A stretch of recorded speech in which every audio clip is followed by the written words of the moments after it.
In dealing with this question, we need to ask first, what do we mean by the word true, and what do we mean by the word religion? Now, let's start with the word religion, and I have found Roger Schmidt's definition very helpful.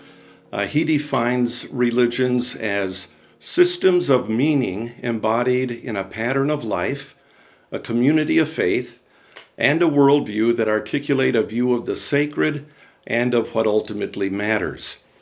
Now, if we had time, we could unpack that and flesh that out a little further. One way to do that is to look at another scholar, Ninian Smart, who has spoken in terms of 7 dimensions of religion, and they correlate nicely with what Schmidt has given in his definition. So according to Ninian Smart, religions typically include 7 dimensions or 7 things. One would be ritual, another would be stories or mythology or narratives. Another would be the experiential dimension. Then, of course, you have the doctrinal dimension, the teachings. You have ethical teachings. You have the social dimension, how people relate to each other. And then the physical or material dimension of religions, anything from a crucifix that somebody might wear around their neck to large temples or gardens. So think of religions as these large, multifaceted institutional realities. And when we do that, we think in terms of Buddhism and Christianity and Islam, Hinduism, and so on. And then there are many smaller religions, newer religions, Mormonism as well. So let's think of religions in those terms. And then let's ask the question about truth. What do we mean by truth? And here you get a lot of different answers. But the way we're using it here, truth is a property that applies to statements or beliefs or what philosophers call propositions. And so a statement or a belief can be true or false. And here I'm going to quote William Alston, a very well-known philosopher in the late 20th, early 21st century, who says, a statement or a proposition or a belief is true if and only if what the statement says to be the case actually is the case. Now, that's a fancy way of talking about our very ordinary understanding of truth. So let's take a statement like, the Chicago Cubs beat the St. Louis Cardinals. That statement is true if and only if the Chicago Cubs actually did beat the St. Louis Cardinals. As a Cubs fan, it does happen once in a while, and I rejoice, although I realize not everyone agrees with that. Religiously, the statement, Jesus Christ was raised on the 3rd day, that statement is true if and only if Jesus Christ really was raised on the 3rd day. If you look at religions, the way that we've talked about it and defined them, the 7 dimensions in the definition by Schmidt that we looked at earlier, it's clear that religions include what we call truth claims. And Keith Yandel is one philosopher who has talked about this in terms of religions offering a diagnosis and a cure. They offer a diagnosis of the problem that is afflicting human beings. All religions agree that there's some problem afflicting human beings. Life is not the way it's supposed to be. And so they offer a diagnosis of what the problem is. And then they offer a cure, a way of remedying the situation.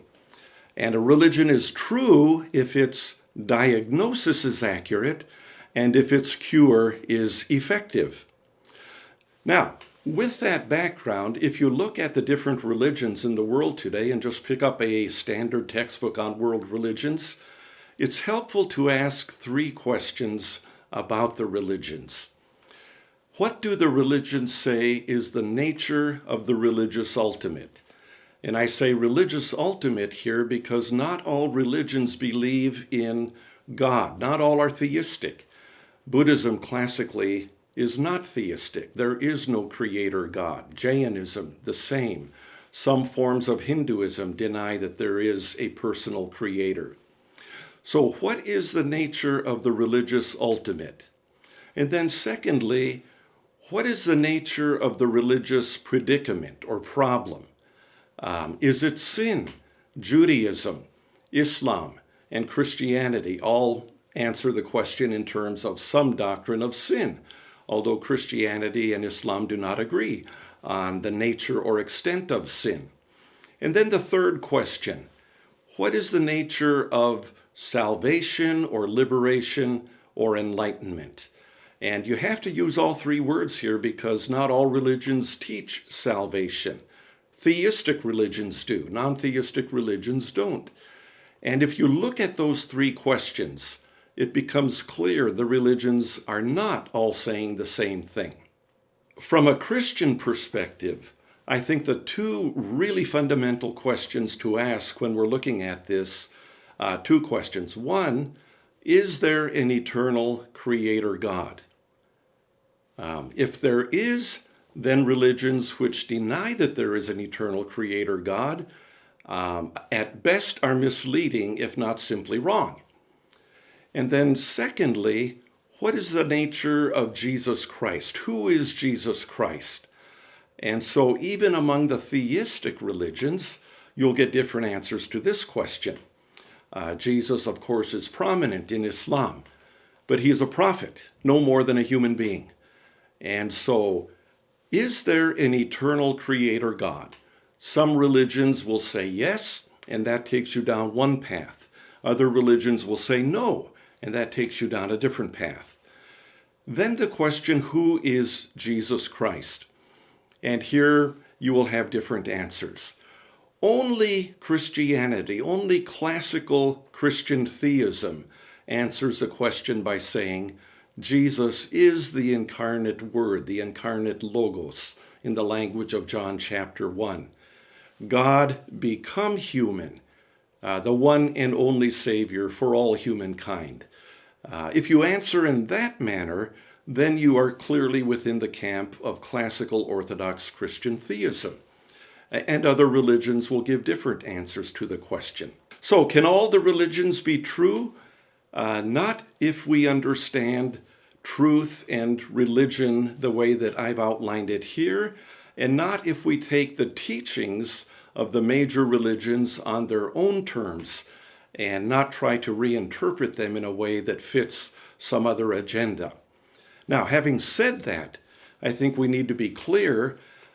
I can maintain that the Christian gospel is true, and other religions that conflict with the Christian gospel are to be rejected as either incomplete or misleading or false.